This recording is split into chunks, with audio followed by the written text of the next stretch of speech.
All right, the first question that we have is 10a, and that one is basically 31 divided by 4.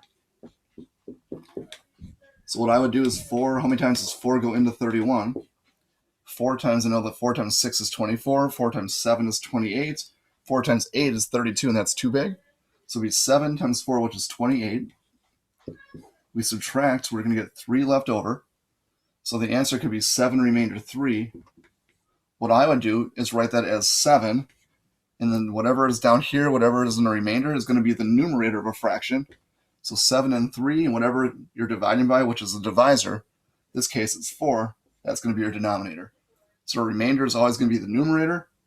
The divisor, whatever you're dividing by, is always going to be the denominator. So the answer could be, for this one, 7 and 3/4, but it's 7 remainder 3. That's kind of the big thing for this one, since we're not going to really do a fraction for this one, but just to help you down the road.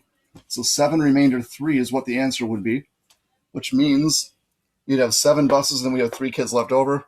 So what are you going to do with the remainder? You're going to add another vehicle for the kids to get on, so another car or whatever the vehicle was, so they could get on there. So the answer technically is going to be, you'll round up to 8. So you'd have 8 vehicles, and you would just add, you'd round up to the nearest whole number, or to the nearest one, which would give us 32. So we could have 32 people, we only have 31. So that one, 10a, is going to be 8. And 12c. On the line plot that we had, it was 4.5 times 3. There were 4.5, and there were 3 of them. So what I would do is 4 times 3, which is 12, and then I do half times 3, and then add them together. If you think of it as money, if you have half a dollar, it would be 50 cents. If you had 3 of those, it would be 50 plus 50 plus 50, which is $1.50, or 1.5. So if you add those two together, the answer would be 13 and 1/2.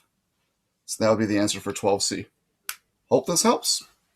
All right, take care. Thanks for listening.